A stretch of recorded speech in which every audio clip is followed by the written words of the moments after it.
So thanks for having me. This is about module federation and micro frontends and of course Angular. And I want to start with this very picture here. This picture shows a helicopter that was designed in 1400 something by the genius Leonardo da Vinci. He only designed it. He was not capable of building it because he lacked the right material. But nowadays, we have the right material, and so scientists build it. And they found out it really flies. If you build it nowadays, it really flies. How cool is that? And this story came in mind when I thought about micro frontends, because here we have a very similar situation. But first of all, what is a micro frontend? A micro frontend is just a tiny part of an overall software system. That means you subdivide a big software system into tiny parts, and each part is an application of its own. And you do this mainly to be capable of scaling across teams. You can assign one team to each of those applications, and they can work independently. They don't need to coordinate that much with each other. They work on their part, they can do their own decisions, and they can deploy independently. When they are done, they can just deploy, and so they can provide business value in a regular basis. But if you have a lot of tiny applications, somehow you want to integrate those applications for the users to a bigger application. And this means you need to load these tiny applications in something I would call a shell. Here you see a simple shell on the left side, and this simple shell here loads one of my micro frontends. Of course, in real world, it would load a huge amount of micro frontends on demand. The flights micro frontend, the booking micro frontend, the boarding micro frontend, and so on. But one thing is important here. The micro frontends can run on a separate origin because they are deployed separately. And in this case, it runs on localhost 3000. It is loaded into localhost 5000. This is what we need to scale across teams. And to come back to Leonardo da Vinci and the helicopter, this is quite a similar situation here, because this idea is quite old, but so far we didn't have the right material for building it. But this is changing now, and that's why I'm that excited. This is changing now with Webpack 5 Module Federation. Webpack 5 Module Federation gives you a way to load some micro frontends into a shell. And this is what I will talk about today. First of all, I want to give you an overview of Module Federation. And then we will talk about federated Angular, which means we need to integrate this cool feature provided by Webpack into Angular and the CLI. And then I will show you a roadmap so that you know when you can safely use it. Let me also introduce myself. I am Manfred. I am a trainer and consultant for Angular. I am doing a lot of trainings, mainly for Angular in the area of enterprise development. I'm also quite connected to the Angular community. If you are wondering where my accent comes from, well, I live in Austria, but I also do a lot of stuff in Germany, and I'm always happy if I can visit other countries around the world or work together with companies there remotely. I think this is what we are doing mostly currently, working together remotely. Okay, so let's get started with the first chapter, with the first topic I've prepared for you. It's about module federation in general. Well, module federation in general answers one question, namely this question here. How to load separately compiled code. So at the end of the day, it allows us to do something like this, an import which points over to another application.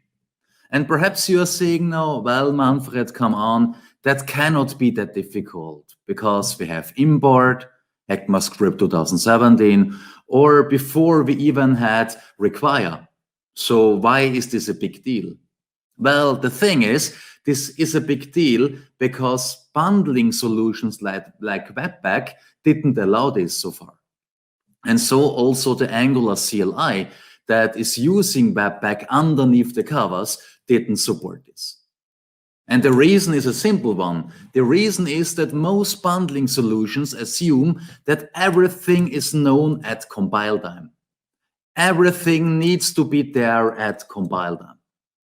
Because everything is compiled together, everything is optimized together. Think about tree shaking. And then, and only then, the whole compilation is cut into chunks. Chunks we can lazy load on demand, but only then.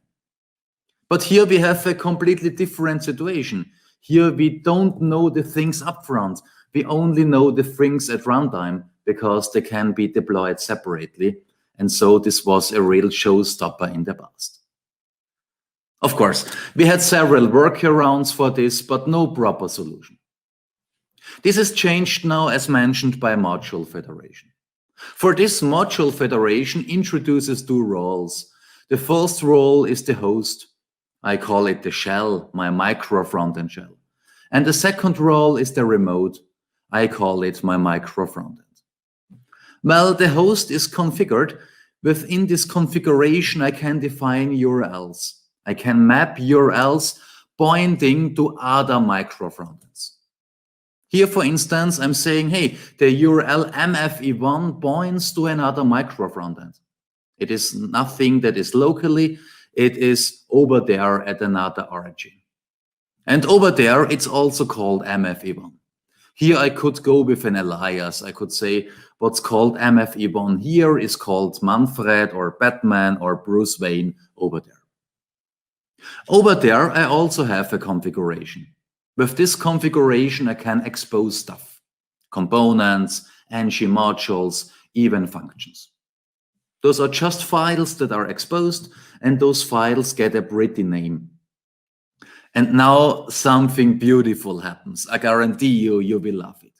Something beautiful happens, namely, you can import the exposed module, the exposed function, the exposed component from over there by using the mapped paths, the mapped URLs. So this here will just point over there and grab the component in question from there. And the best of this is Angular itself does not recognize this at all. Angular itself does not know about micro frontends, about separately compiled stuff. From Angular's perspective, this is just a dynamic import. This is just lazy loading. But Webpack is doing the heavy lifting underneath the covers. Webpack makes sure that we can load something that is separately deployed. And this makes Angular our meter framework. And now Angular is capable of routing between different applications. How cool is that? Well, of course, the host needs some metadata about the micro frontend. And to provide this metadata, Webpack is generating this remote entry point. It is just generated when building the micro frontend. And this metadata needs to be loaded in the shell. It can be loaded when the application starts, or it can be loaded later on demand using something I'm calling dynamic federation. Dynamic federation means we are loading everything just when we need it, not before. Perhaps we don't know the concrete URLs upfront. Perhaps a lookup service tells us about this and that micro frontend at this and that URL at runtime. Here I'm using a more static version. I am importing it with a script tag. But now you will see the best thing of this. Module federation allows us to share libraries. That means I can define a bunch of shared libraries here. I can define a bunch of shared libraries there. And then those libraries will only be loaded once. It will be loaded once and then shared across all the other micro frontends. And this is vital because obviously we don't want to load Angular 10 times just because we have 10 micro frontends. That would be an overkill. But now we need to find a solution to combine module federation with the Angular CLI. The Angular CLI does not support module federation out of the box, so we need a little trick. And this is really a bit tricky now. The good message is the CLI is using Webpack underneath the covers. But the bad message is the CLI is shielding Webpack from us. Most of the times this is beneficial, because most of the times we do not want to get in touch with Webpack and its huge configuration. But now this is a drawback, because now we have our module federation config, and somehow we want to pass it to Webpack behind the covers. But for this, there is an official way. We can provide a custom builder. The CLI is using builders to build applications and libraries. Those are exchangeable strategies.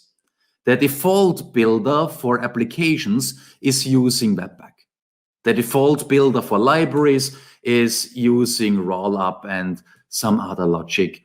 There is also NGUPEx used behind the covers. And so we can now create a custom builder which delegates to the default builder.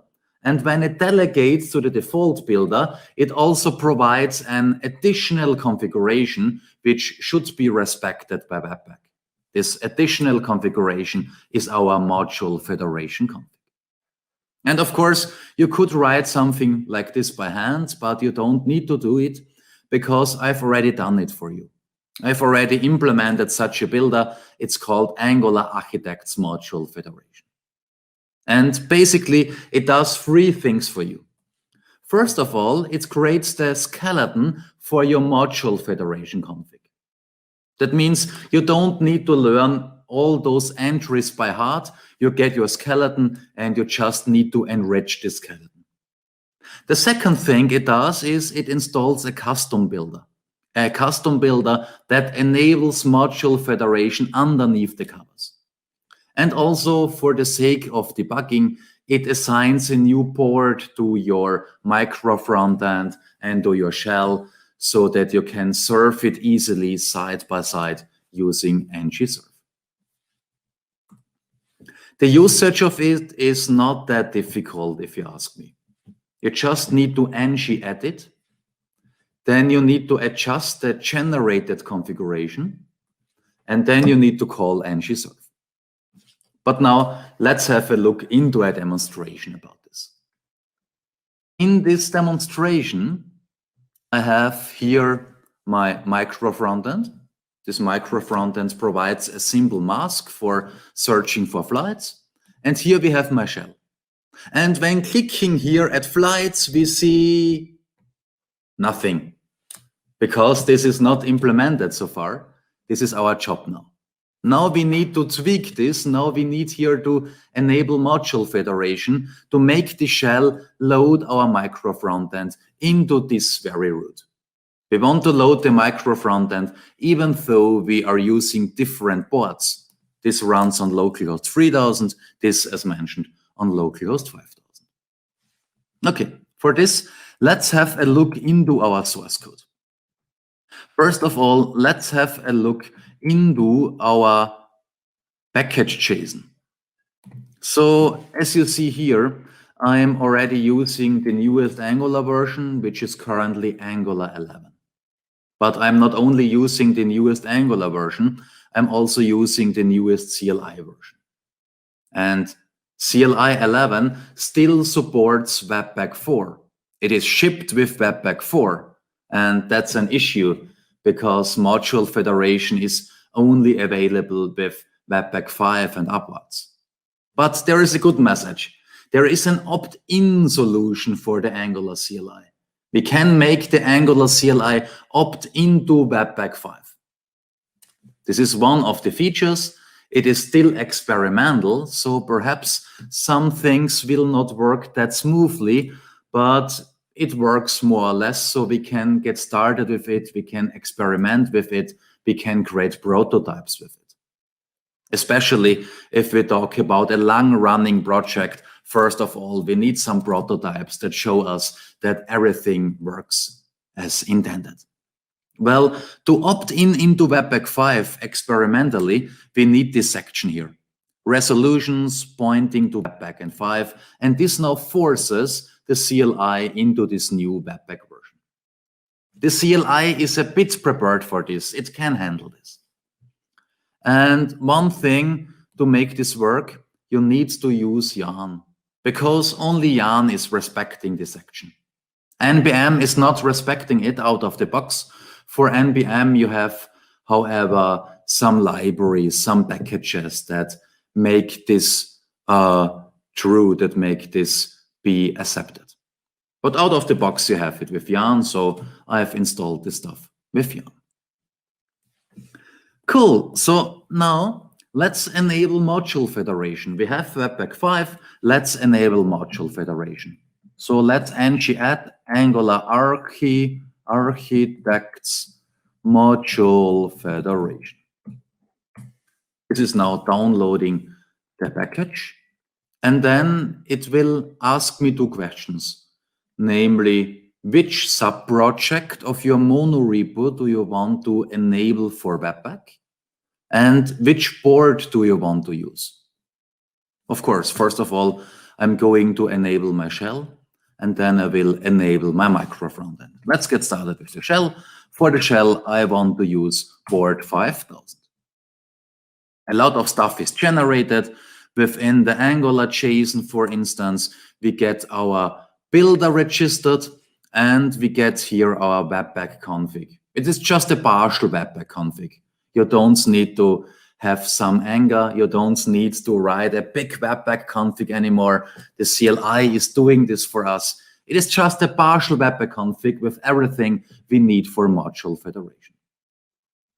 Let's do the same for our micro frontend. Let's move over there into my second tab. One more time. The package is respected here. It has been already downloaded, but it asks me about the project I want to enable. Now I want to enable MFE1, stands for Micro Frontend 1, very creative. And the board here is 3000. And the same happens here. So now let's jump into the source code. Let us jump into the micro frontend. And here within the micro frontend, we see this generated Webpack config. It's a lot of boilerplate in here, but it is restricted to all the things we need for module federation. So you see it here. It is about 2 pages using this resolution, using this font size. The most important thing in here is the usage of the module federation plugin. This activates module federation within Angular and also within Webpack. We have 2 sections here. The first section is for remotes. The other one is for hosts. Here I want to configure my micro frontend. The micro frontend is a remote. So let's uncomment this. The name is MFE1. This is the name of my remote entry. And I'm going to expose a module. It's called flights/flights module. I don't need this section. This section is only for the shell. Here I have the section with the shared libraries. Before at the slide, I've shown you a simplified version of this. The simplified version here allows you to just define all the shared libraries with an array, Angular core and the other stuff. Here I'm going with a more advanced version. We can also assign an object. And in this case, we can configure the shared libraries. By using those 2 properties, singleton and strict version, I'm defining that I only want to have one version of Angular core and the rest.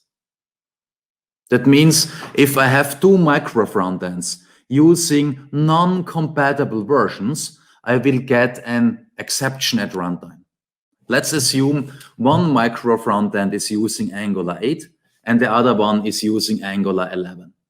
This will give me an exception immediately because no one can guarantee that those 2 versions work together.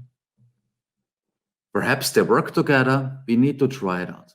It's not that likely when we have that a big jump.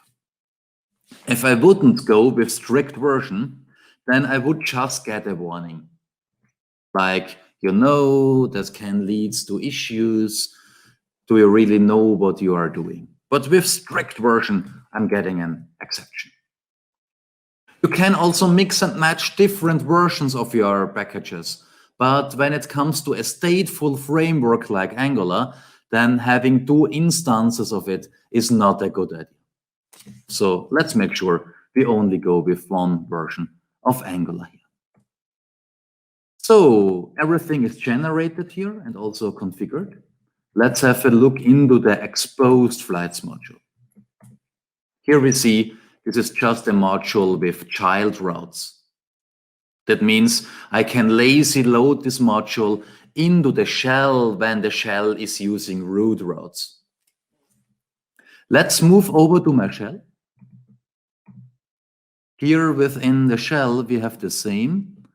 Here we have also a Webpack config. Here we have also the module federation plugin. We don't need the stuff for remotes. We need the stuff for the host. I want to load MFE1. It's also called MFE1 over there, and the remote entry point can be found here. Of course, here I'm hard coding the location of the remote entry point. This is just one option. I like this option for testing and for prototyping, but for production, I would very likely go with something that's called dynamic federation. That means I will tell the system at runtime about this location. For this, I can call a convenience function at runtime. But for the time being, let's stick with this hard-coded configuration here. By the way, the rest is the same. I'm configuring the libraries I want to share. So let's also have a look into the routing configuration of the shell. If we look into here, we see that I can introduce lazy routes. And this lazy route here is just pointing over to my micro frontend. From Angular's perspective, this is really just lazy loading because Angular does not know about module federation or about micro frontends. But Webpack underneath the covers knows, hey, when this URL is requested, then I need to load the module from over there. Of course, TypeScript is complaining. TypeScript is telling us, hey, I don't know this path. And of course, TypeScript cannot know this path because this path does not exist at compile time. So now we need to tell TypeScript, trust me, I'm an expert. This will work at runtime. Please ease yourself. To tell this to TypeScript, we need a DTS file. The name itself doesn't matter. If it has the ending DDS, then TypeScript will pick it up. And here we can tell TypeScript, hey, at runtime, this will be okay. Trust me, there will be a path like this. We can even work with an asterisk here, with a wildcard. Is it a joker or a wildcard? I don't know. Okay, now the compiler is eased. Everything is easy cheesy for the compiler. It is accepting our path. And that's it. Now we should be capable of loading separately compiled stuff at runtime. For this, let me restart my shell, ng serve shell -o, and let me restart my micro frontend, ng serve micro frontend 1 -o. Of course, this takes some time. This is a good exercise in patience. You can meditate or check your tweets or follow me at Twitter, of course.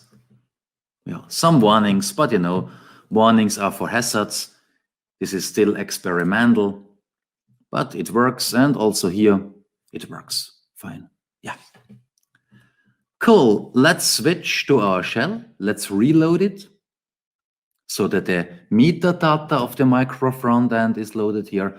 And now, shall I click it, flights? Shall I try it? Let's click it. And hey, it worked. Now I really loaded something from a different origin into this very micro front. Let's see what happens at runtime. Here I have my network tab. I'm reloading the whole application. Let's clear this and let's click here. So this really looks like lazy loading. The JavaScript file from over there, localhost 3000, is loaded at runtime, and the bundle size, 12.6Ks, really proves that we are sharing Angular.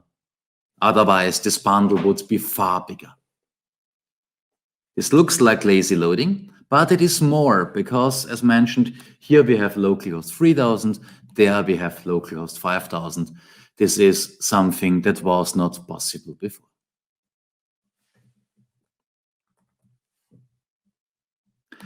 So let me come to the third part of this. Perhaps you want to know now what's the roadmap here. When can we use it safely? Well, the thing is, Webpack 5 is final. Since over a month, it's final. So feel free to use it. Also, the CLI is final.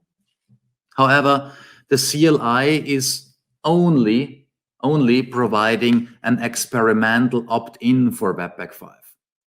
It works somehow, not everything will work, but it is good enough to get started with it and to do some prototypes. And this is okay for a micro frontend project, because a micro frontend project is normally a long-running project. So start now with 1 or 2 micro frontends. You don't need to integrate them into each other now.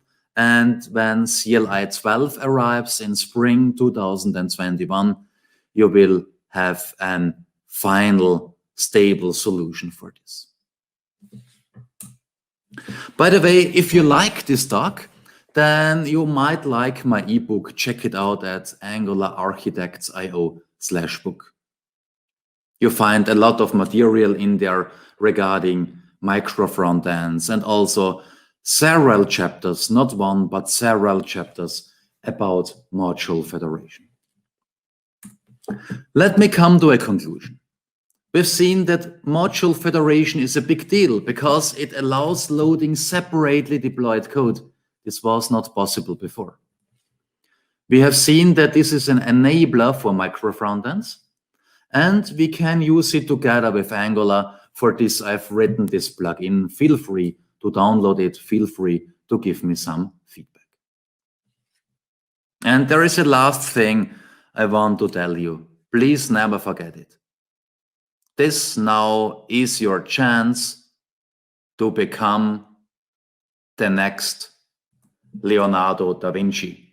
Now you can really do something that's new, something that was not really possible before. So take your chance. Okay, here you have my contact data. I've already uploaded my stuff to my blog. You can download it there. And if you want, follow me on Twitter so that we can stay a bit in contact.